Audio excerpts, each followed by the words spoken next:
기도하겠습니다. 하늘에 계신 우리 아버지 하나님, 죄로 죽었던 저희에게 그 아들 예수 그리스도를 보내사 그 살과 피로 저희에게 생명을 주시고 생명이 되시며 그 새 생명 가운데 살아가게 하시니 참으로 감사드립니다. 또한 이 시간 저희가 죄로 죽었음을 저희 신앙의 선배들의 신앙 고백을 통해서 살펴보고자 하오니 저희의 죄를 또 역사 속에서 일어났던 그 원죄를 깨닫는 은혜를 주께서 더하여 주시고 더 이상 죄 가운데 사는 것이 아니라 주님의 은혜 가운데 새 생명의 질서로 살아가는 저희가 될 수 있도록 은혜를 더하여 주시옵소서. 감사드리며 예수 그리스도의 이름으로 기도드립니다. 아멘. 네, 로마서 5장 읽고 시작하시겠습니다. 로마서 5장 12절부터 19절입니다. 로마서 5장 12절부터 19절입니다.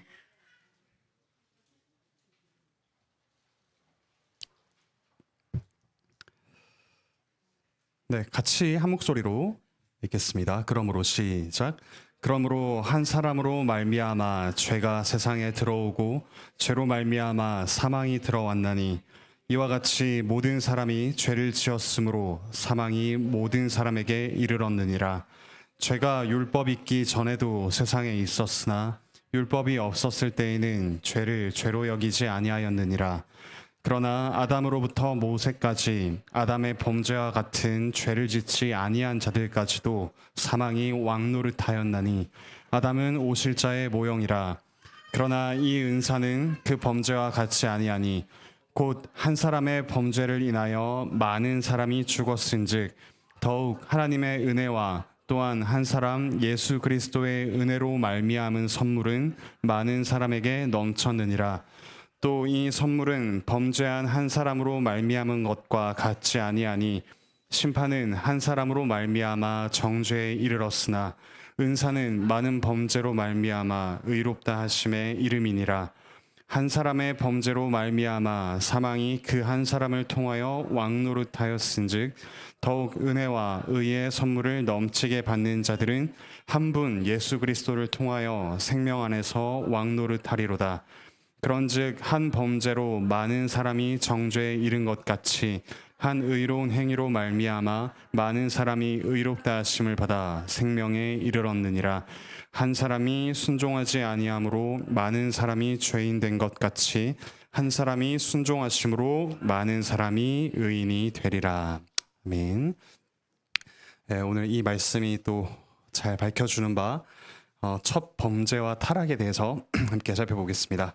웨스트민스터 대교리 문답 21문답에서 23문답입니다. 주보 4페이지에 있습니다. 문답 읽겠습니다. 사람은 하나님께서 처음에 그를 창조하신 본래의 상태에 계속 머물렀습니까? 우리의 시조는 자신의 의지의 자유를 지녔으나 사탄의 유혹으로 금하신 열매를 먹어 하나님의 계명을 범함으로 창조된 본래의 무죄한 상태에서 타락하였습니다. 네, 우리의 시조 아담, 그래도 좀 더 넓게는 아담과 하와는 자신의 의지의 자유를 지녔다라고 합니다. 의지의 자유가 있는데 하나님께서 또 금하신 열매가 있다라고 하는데요. 이 자유와 금지가 어떻게 같이 있을 수 있을까 좀 생각해 보면 좋겠습니다. 의지는 우리 인격의 주요한 요소라고 할 수 있습니다. 그래서 괄호 안에 들어갈 말은 인격이죠. 인격적인 존재만이 의지를 가지고 있습니다. 무엇을 할지 말지 결정할 수 있고 선을 따를지 악을 따를지도 지금 결정할 수 있습니다. 그래서 우리에게 아예 이 금지하신 것을 선택하는 게 불가능하도록 우리를 프로그래밍 하셨다면 우리는 의지가 없었겠죠. 하나님께서는 우리를 인격적인 존재로, 그러니까 아예 프로그래밍을 해서 악이라고는 아예 못 짓게 만드신 것이 아니라 하나님과 인격적인 교제를 나눌 수 있는 자유를 주신 분입니다. 그러므로 이 자유가 있다는 것과 우리에게 금지하신 것이 있다는 건 오히려 우리를 더욱더 높여주는, 그러니까 인격적인 교제의 대상으로 삼으시는 하나님의 그 뜻을 나타낸다라고 이야기를 할 수가 있겠죠. 그래서 이 언약을 우리와 맺으셨는데, 또 아담과 맺으셨는데, 흔히 이걸 보고 뭐 행위 언약 혹은 생명 언약이라고 이야기합니다. 그러니까 행위를 조건으로, 그러니까 금지된 나무의 열매를 먹지 않는 것으로 생명을 얻고 뭐 잃고, 이게 달려있기 때문에 행위 언약이라고 이야기를 많이 합니다. 하지만 이 행위라는 게 조건에 있더라도 이것 자체가 하나님의 은혜라고 할 수 있죠. 우리와 언약을 맺으시는 것 자체가. 왜냐하면 그 금지된 나무의 열매를 먹는 게 얼마나 가치 있는 일이기에 우리에게 영원한 생명이라는 것을 약속하실까요? 네, 사실 이 언약을 주신 것 자체로도 하나님의 은혜다라고 할 수 있습니다. 행위 언약이란 이름이 있지만 그 아래에는 깊은 은혜가 깔려 있다라고 이야기를 할 수가 있겠습니다. 네, 그러면 이 선악을 알게 하는 나무의 열매, 이거는 도대체 왜 주셨을까? 하나님께서는 전제하셔서 이 나무의 열매를 아담과 하와가 따먹을 걸 알고 계셨는데도 왜 굳이 이 선악을 알게 하는 나무의 열매를 주님이 만드셨을까? 거기에 대해서 뭐 여러 가지 답이 있습니다만, 가장 분명한 거는 그냥 하나님이 금지하기 위해서 그냥 세우셨다. 하나님의 금지가 담겨 있는 어떤 피조물이다라고 이야기할 수 있습니다. 뭐 여러 가지 여기 나와 있는 것들은 좀 성경에 명확한 근거가 있다라기보다는 이런 대답들이 있다라고 생각하시면 될 것 같습니다. 그래서 조금 살펴보자면, 첫 번째는 기억하게 하는 역할이 있죠. 그러니까 아담이 모든 것을 다스리는 역할을 맡았었죠. 에덴 동산에서 그 피조물들의 이름을 지어주고, 그리고 그것들을 다스리는 그런 역할을 맡았습니다. 하지만 자신 역시 하나님이 창조하신 피조물이자 하나님의 다스림을 받아야 하는 사람이란 걸 기억하는 장치가 선악을 알게 하는 나무의 열매였죠. 그것만은 자신이 마음대로 할 수 없는 그런 장치, 그런 점에서 자신이 피조물이라는 사실을 기억하게 하는 역할이 있습니다. 괄호 들어갈 말은 피조물이죠. 그리고 저번에 제가 잠깐 소개한 그런 설명인데요. 사랑을 위해서 주셨다라고도 이야기를 합니다. 그러니까 진정한 사랑의 필수 조건은, 제가 아까 프로그래밍을 말씀드렸는데, 사랑할 수밖에 없게 만들어 놓고 넌 나를 진정으로 사랑해 라고 하면 그건 진정한 사랑이 될 수 없는 거죠.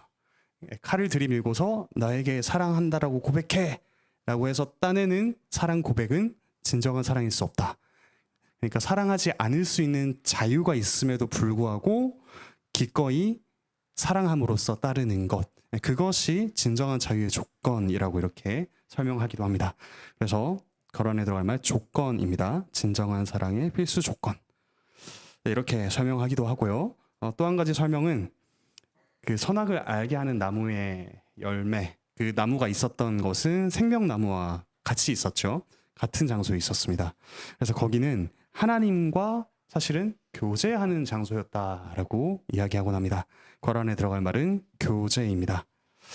그러니까 이 에덴 동산의 구조를 보시면 이 성전의 구조와 상당히 닮아 있는 것을 볼 수 있습니다. 그 예루살렘이라는 곳에 예루살렘이라는 지역이 있죠. 그 안에 성소가 있습니다. 또 그 안에 더 들어가면 지성소가 있고 두 그룹이 마주보고 있고, 거기서 하나님께서 대제사장을 만나시죠. 마찬가지로 에덴이라는 지역명이 있습니다. 에덴 동산이라고 해서 에덴 동산을 한 번에 묶는데, 에덴이라는 지역명이 있고 그 안에 동산이 있습니다. 에덴, 그 안에 동산이 있고 동산 안에 생명나무와 선악을 알게 하는 나무, 두 나무가 있죠. 그래서 이런 구조를 보고 이 선악을 알게 하는 나무의 열매, 거기는 바로 하나님과 사람이 교제하면서 하나님께서 또 지식을 알려주는 그런 장소였다, 이렇게 설명하기도 합니다.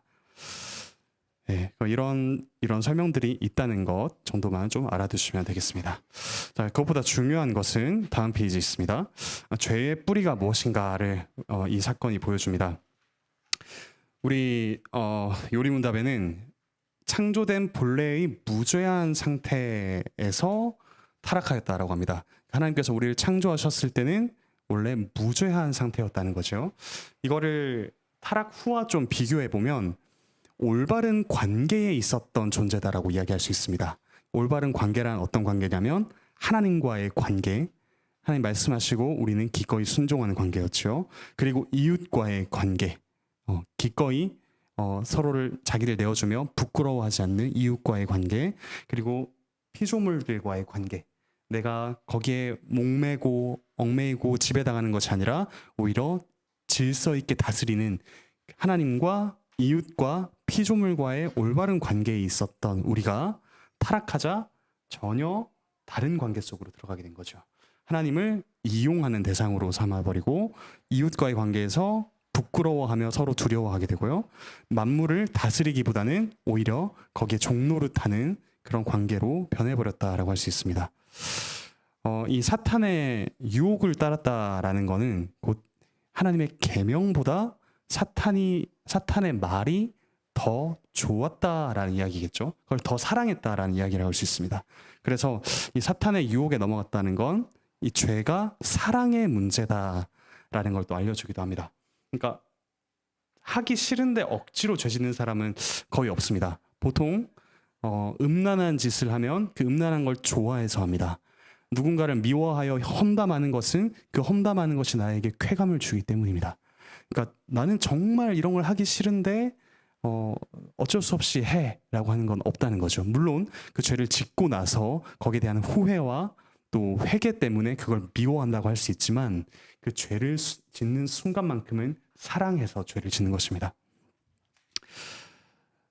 그래서 이 첫 번째 죄에서 알 수 있는 죄의 뿌리는 뿌리 깊은 자기 사랑이라고 할 수 있습니다. 뿌리 깊은 자기 사랑. 이따가 또 뒤에 살펴보면서 왜 자기 사랑인지 제가 말씀을 드릴 텐데요. 이 죄의 뿌리는 뿌리 깊은 자기 사랑이라고 이야기를 할 수 있습니다. 자, 이런 사탄의 유혹을 받아서 어떤 일이 일어나느냐? 하나님의 성품에 대한 공격이 일어납니다. 반괄호 2번 하나님의 성품을 겨냥한다고 했는데요. 한번 보시겠습니다. 동그라미 1번 보시면 뱀이 먼저 이런 부정적인 질문을 던지죠. 참으로 하나님께서 모든 동산의 나무의 열매를 먹지 말라 하시더냐. 하나님 이렇게 말씀하신 적 없습니다. 하나님 금지하신 건 몇 개였죠? 네, 단 하나였습니다. 그런데 부정적인 질문을 던짐으로써 의심을 촉발하죠. 네, 괄호 안에 들어갈 말은 하나님의 말씀을 의심하게 하는 다른 말이 들어온 겁니다. 거기에 대해서 하와가 어떻게 반응하나요? 과도한 대답을 합니다. 그러니까 하나님께서는 그 동산 가운데 있는 나무의 열매를 먹지 말라라고 하셨는데 조금 한 걸음 더 나아가서 먹지도 말고 만지지도 말라라는 답을 한다는 거죠. 여기에 대해서 해석이 좀 분분하긴 하지만 이걸 보면은 하나님께서 뭔가 금지하신 게 있다는 거에 대한 불만을 어느 정도 벌써부터 좀 표출하고 있다라고 볼 수가 있겠죠. 하나님 금지하신 게 있어. 하나님 먹지도 말라고 하셨어. 만지지도 말라고 하셨어라고 하나님 말씀하신 것보다 더 과도한 대답을 하고 있습니다. 여기서 한 걸음 더 나아가서 이제 뱀은 이 말씀을 부정합니다. 거란에 들어간 말 말씀이죠. 정면으로 부정합니다. 너희가 먹는 날에는 반드시 죽으리라 라고 하나님 말씀하셨지만 너희가 결코 죽지 아니하리라 라고 하며 말씀 자체를 부정하는 단계에 이릅니다. 그리고 말씀을 부정하면 반드시 하나님의 성품을 왜곡하게 되겠습니다. 괄호 안에 들어갈 말 성품입니다. 뱀이 이렇게 이야기하죠. 너희가 먹는 날에는 하나님과 같이 되어 이렇게 될 줄을 하나님이 아심이니라. 하나님 너희에게 이런 좋은 것 주기 싫어하시는 분이셔. 하나님은 너희에게 좋은 걸 주기 싫어하는 심술궂은 분이시다 라고 하나님의 성품을 왜곡하게 만드는 일이 일어나죠. 그리고 그렇게 되면 또 무엇을 자극하느냐? 우리의 교만을 자극합니다. 하나님은 그런 분이니까 차라리 내가 하나님 행세하는 게 낫겠다. 내가 하나님처럼 되는 것이 정말 좋은 일이지 않은가. 내가 주도적으로 결정하고 내가 내 뜻대로 행하고 하는 교만을 자극하게 됩니다. 그런데 이 교만한 행동을 한 결과가 뭐죠? 그 선악을 알게 하는 나무의 열매를 먹자마자 이 둘이 가장 먼저 한 것이 뭐냐면 부끄러워한 것입니다.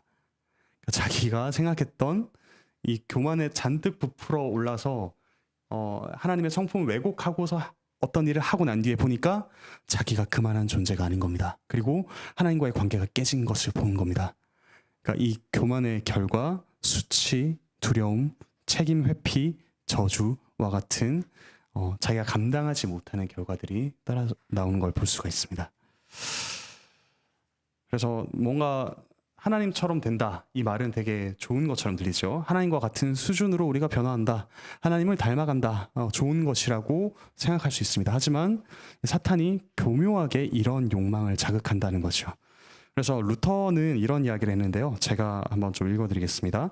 마귀는 사람들을 부당하게 취급하고 박해하여 파멸시킬 수 없다면, 그런 여러 가지 박해를 사용해서 바꾸는 걸 불가능하다고 판단한다면 어떻게 하느냐? 사람들을 개선함으로써 그렇게 할 것이다 라고 했습니다. 그렇죠? 다시, 마귀는 사람들을 부당하게 취급하고 박해하여 파멸시킬 수 없다면 사람들을 개선함으로써 그렇게 할 것이다 라고 합니다.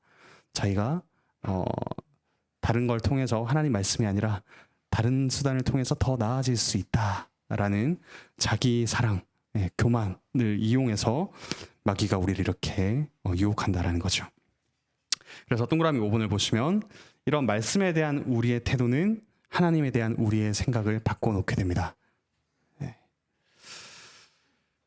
말씀과 또 그 말씀을 주신 하나님을 처음엔 분리하죠. 우리가 말씀을 지키다가 힘든 게 있습니다. 어떤 계명이, 특정 계명이 우리를 힘들게 합니다. 누군가를 사랑하기 힘듭니다. 그러면 사랑의 하나님이 나에게 이렇게 어려움을 시킬 리 없어 라는 식으로 말씀과 말씀을 주신 하나님을 분리할 때도 있죠. 때로는 너무도 순종하기 힘든 상황에 분명한 말씀이 있습니다. 거기에 대해서 하나님이 그럴 리가 없어 라고 분리시킵니다. 그러면 필연적으로 말씀에 대한 우리의 태도는 하나님의 성품을 왜곡시키는 방향으로 이어지죠. 하지만 하나님과 하나님 주신 말씀은 같은 성격을 가지고 있는 것이죠. 이 첫 번째 죄에서 우리가 유념해야 될 것은 하나님 말씀에 대한 태도를 우리가 어떻게 가지고 있느냐, 그 말씀과 하나님을 혹시나 분리해서 생각하고 있지는 않은가, 좀 정직하게 돌아볼 필요가 있다는 겁니다. 네, 22문답으로 좀 넘어가 보도록 하겠습니다. 읽겠습니다. 모든 인류가 그 첫 범죄로 타락하였습니까? 공인인 아담과 맺은 언약은 아담 자신뿐만 아니라 그의 후손도 위한 것이므로 보통 생육법으로 아담에게서 난 모든 인류는 그 첫 범죄로 아담 안에서 범죄하였고 그와 함께 타락하였습니다. 자, 이 부분이 저도 참 대학교 1학년 때 참 불만이 많았던 부분인데요. 내가 저지르지도 않았던 일 때문에 왜 내가 죄인이라고 이렇게 여겨져야 되지? 사실 전도를 할 때도 많은 분들이 이 부분에서 반감을 가지곤 합니다. 근데 이 언약의 성격을 좀 생각해 볼 필요가 있습니다. 근데 언약의 성격은 첫 번째 대표성입니다. 모든 사람이 개개인마다 이렇게 어떤 언약을 맺을 때, 혹은 나라 간의 어떤 조약이나 협정을 맺을 때 모든 사람이 다 나와서 하지 않죠. 대표가 언약을 맺습니다. 대표성의 원리가 있고, 그리고 확장성이 있습니다. 이 모든 영역에 퍼져갑니다. 이 언약의 어떤 사항들이 포함되는 모든 영역에 퍼져가고, 특히 이 첫 언약은 후손을 위한 것이라고 아까 앞에서 이야기를 했죠. 그래서 확장성이 있습니다. 누군가는 이제 이 선악을 알게 하는 나무의 열매를 먹지 말라 하는 건 일시적인 테스트였다고 이렇게 이야기를 합니다. 그러니까 하나님이 일정 기간 동안에만 이 명령을 지키는지 안 지키는지 좀 보시고, 거기에 대한 순종의 결과로 영원한 생명을 주시고, 거기에 대한 불순종의 결과로 이런 형벌을 주셨다, 이렇게 이야기를 하기도 하는데, 어찌됐든 이 대표성과 확장성, 거기서 끝나지 않고 우리 후손 대대로 이어지는 확장성을 또 볼 수가 있죠. 대표성과 확장성, 혹시 좀 이 말 때문에 좀 억울해 하시는 분들이 있을지 모르겠습니다. 저처럼 이게 말이 되냐라고 생각할 수 있는데, 그런데 사실 이 대표성과 확장성은 그리 낯선 개념이 아닙니다. 왜냐하면 우리 일상적으로 이미 누군가가 우리 대신에 우리를 대표하여 한 일들을 조건으로 살아가고 있기 때문이죠. 그렇죠? 우리보다 10년, 20년, 혹은 100년 앞서 살아간 선배들이 만들어 놓은 그 조건 하에서 우리는 이미 살고 있습니다. 그러니까 누군가가 우리 대신해서 우리 대표로 그 시기를 살았죠.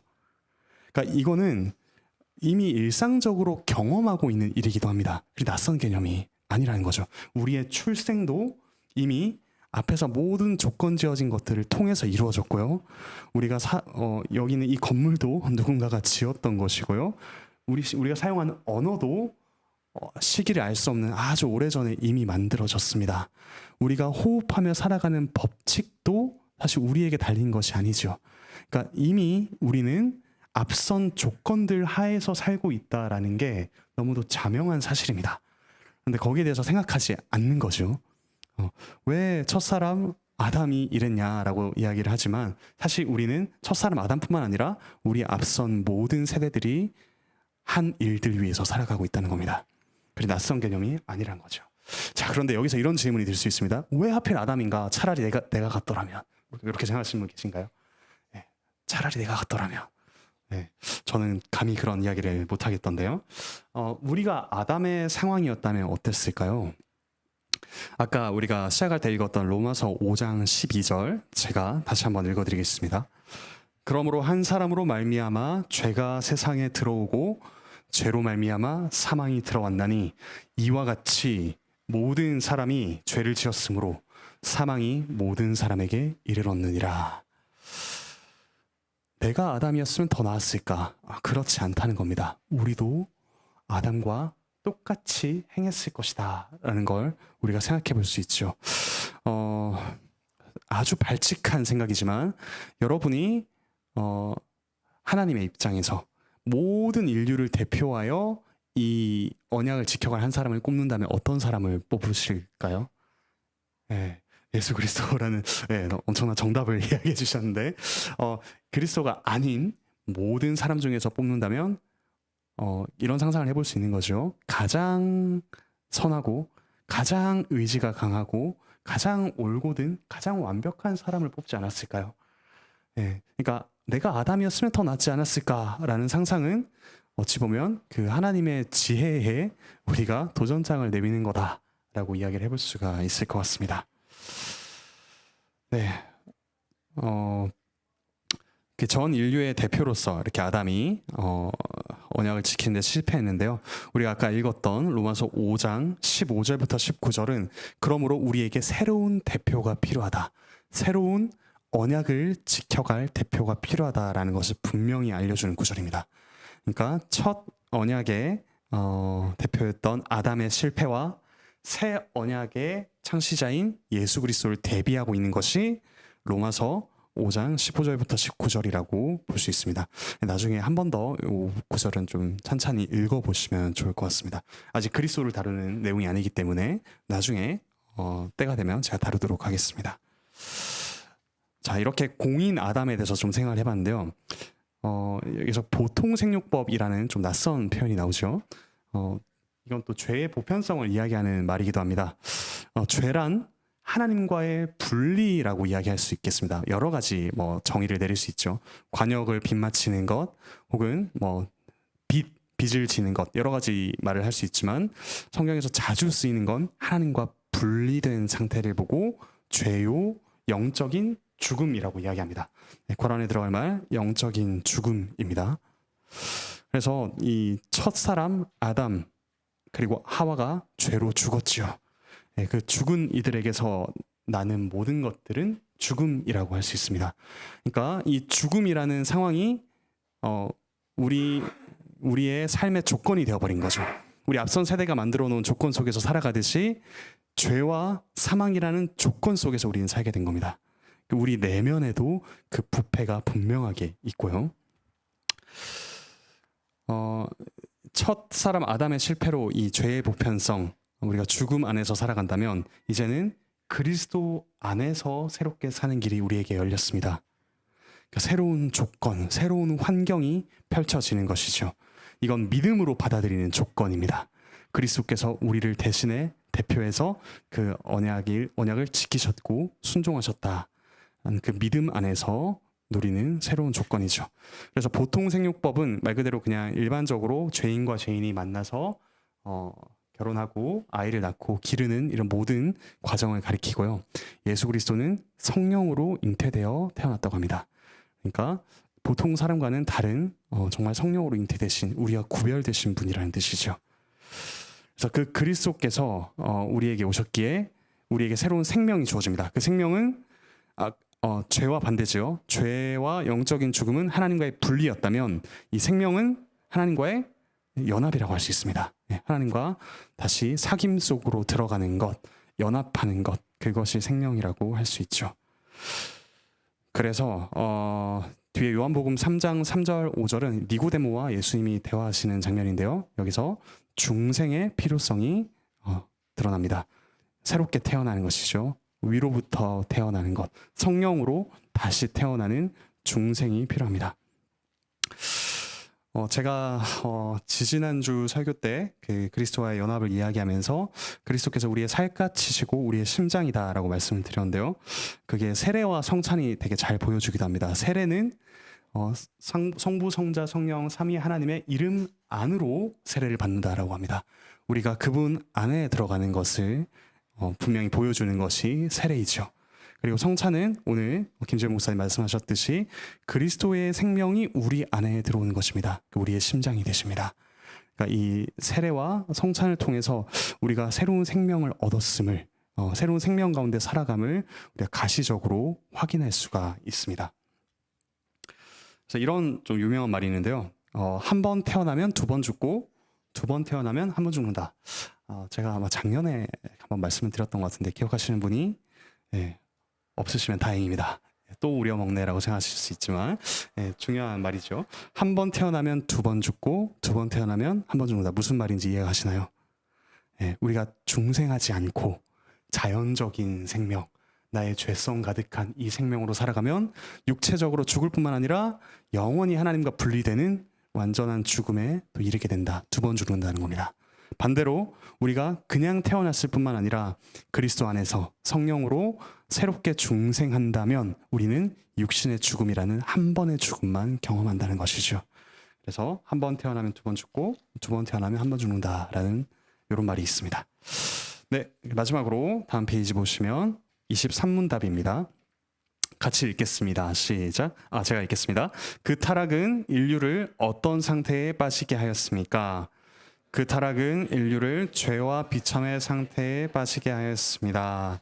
네, 죄와 비참은 서로 좀 원인과 결과로 엮여 있습니다. 죄는 비참의 원인입니다. 그렇죠? 우리가 이렇게 비참하게 살아가는 모든 것들의 근본 원인은 죄다라고 할 수 있죠. 반대로 비참은 죄로 인한 결과다. 이렇게 이야기를 할 수가 있겠습니다. 죄의 결과이다. 로마서 6장 23절 잘 아시는 구절일 텐데요. 찾아서 같이 한번 읽어보시겠습니다. 로마서 6장 23절입니다.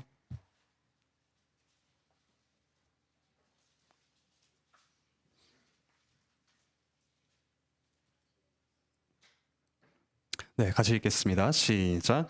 죄의 삭은 사망이요 하나님의 은사는 그리스도 예수 우리 주 안에 있는 영생이니라. 죄의 삭은 사망이다.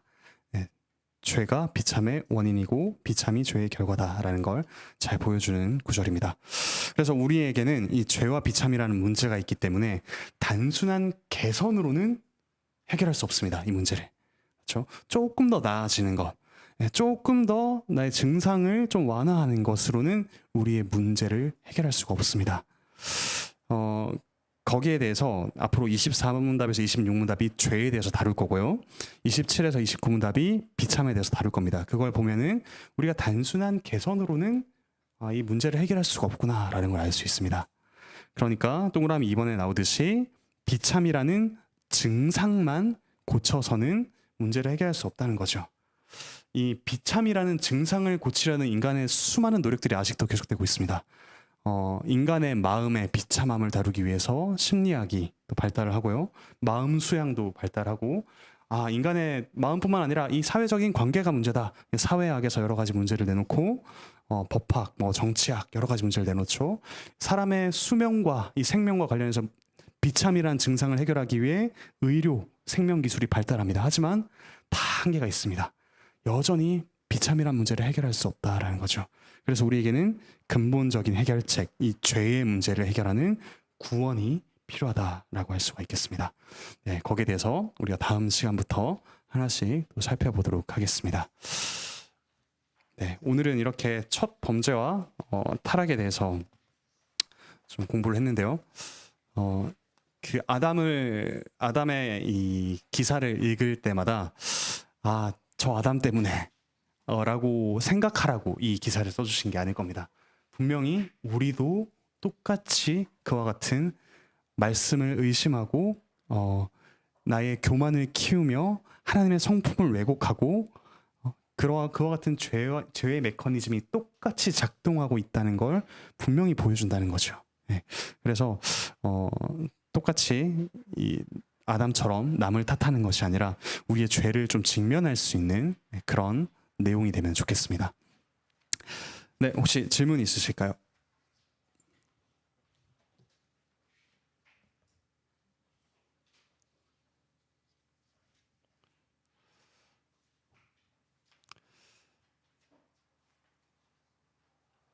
네, 가영자매님. 네, 혹시 마이크 아니면 제가 말씀해 주시면 제가 되풀이해서 말씀드리겠습니다. 네. 네네. 확장성이라는 거는 이 언약의 성격이 모든 영역으로 일단 확장된다는 의미도 있습니다. 그러니까 언약을 잘 지켰을 때 생명력이 확장되는 것도 있고요. 언약을 어겼을 때 죄와 죽음의 질서가 단순히 이 아담이라는 한 사람 인격에만 있는 것이 아니라 모든 관계 맺는 것, 그러니까 하나님과의 관계, 사람과의 관계, 피조물과의 관계에도 미치고 지금 우리가 경험하듯이 정치, 경제, 사회, 문화 모든 영역에 확장되는 그런 성격이 있습니다. 그리고 후손을 위한 것이라는 그런 구절에서 아담과 하와 때에만 그치는 것이 아니라 그 영향이 계속해서 확장되어서 시간적으로도 우리에게까지 이른다라는 거죠. 그 점에서 모든 영역에 그리고 또 우리 후손에 이르기까지 확장성이 있다라고 이야기를 해볼 수 있을 것 같습니다.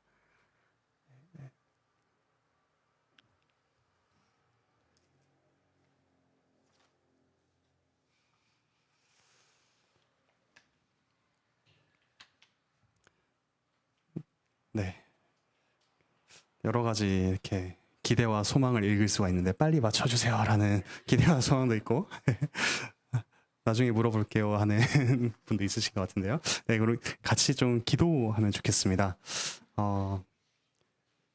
죄를 아담에게만 국한시킬 때 우리는 비판자가 됩니다. 그렇죠? 그리고 책임을 전혀 지지 않게 됩니다. 근데 이 원죄의 교리는 우리도 똑같은 죄인이다. 어쩔 수 없는 죄인이구나라는 걸 분명하게 보여주는 내용입니다. 그래서 이 시간 아담에게서 발견되는 죄, 우리가 스스로 하나님과 같이 되려고 하는 그런 죄, 그리고 하나님의 성품을 왜곡해서 나의 편한 대로 판단하고자 하는 죄, 그리고 그걸 가지고 남을 탓하고자 하는 우리의 죄를 이 시간 같이 회개하면서 기도하면 좋겠고요. 우리의 죄가 또한 다른 이들에게까지 영향을 미친다는 사실도 분명히 알 수 있습니다. 우리가 다른 이들에게 미치는 죄의 영향을 가지고도 회개하시면 좋겠습니다. 나아가서 우리가 아직 다룬 내용은 아니지만 그리스도께서 이 죄와 비참을 끝내기 위해 오셨다라는 사실, 완전하게 그 언약에 순종하시고 언약을 성취하셨다는 사실에 감사하면서 새 생명 가운데 살아가게 해주십시오. 회개와 또 새 생명 가운데 살아가는 결단을 가지고 같이 한번 기도하시겠습니다. 하나님 감사드립니다. 하나님, 저희가 참으로 죄로 죽은 사람들입니다. 정말 끊임없이 남을 탓하고 끊임없이 누군가가 이 죄의 원인이지 않은가 우리 자신에게서 눈을 돌려 다른 이들을 보지만 하나님, 우리 안에 죄가 분명히 살아있음을 고백합니다. 여전히 살아서 저는 그 죄를 사랑하고 그 죄를 너무도 매력적으로 보며 그 죄가 또 저에게 참 좋은 것을 이익을 가져다 줄 것으로 생각합니다. 하나님, 그러나 하나님과 분리된 모든 것이 죄임을 저희가 기억하기 원합니다. 아버지 하나님, 주께서 하시는 단순한 말씀을 순종하지 않고 끊임없이 하나님의 성품을 왜곡하며 말씀을 왜곡하며 그렇게 우리 자신의 교만을 키워가는 이 끊임없는 죄의 악순환 가운데 저희가 한탄하고 탄식하오니 주님, 저희를 도와주십시오. 그리스도께서 저희를 위해 오셨음을 고백합니다.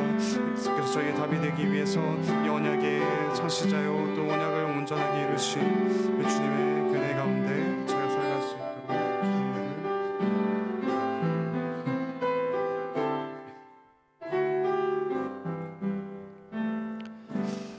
하늘에 계신 우리 아버지 하나님, 참 감사드립니다. 자기 안으로 굽어있는 마음, 자기 자신에게만 향하는, 자기를 끔찍하게 사랑하여서 하나님과 같이 되고자 하는 저희를, 아니 하나님과 같이 될 수 있다고 믿고 살아가는 저희를 주님께서 불쌍히 여기셔서 다시 한번 생명을 주시고 새로운 언약 가운데 살아가게 하시니 참으로 감사드립니다. 저 아담의 죄를 보면서 남의 죄처럼, 우리와 상관없는 죄처럼 스스로의 죄를 부인했던 저희를 불쌍히 여겨 주십시오. 저희가 똑같은 교만과 하나님 말씀에 대한 왜곡과 하나님의 성품을 마음대로 바꾸고자 했던 저희의 이 교만한 죄를 회개하오니 하나님의 말씀을 감사함으로 받아 그 은혜 가운데 살아갈 수 있도록 주께서 크신 은혜를 더하여 주시옵소서. 감사드리며 예수 그리스도의 이름으로 기도드립니다. 아멘. 네, 공부를 모두 마쳤습니다. 평안히 돌아가십시오.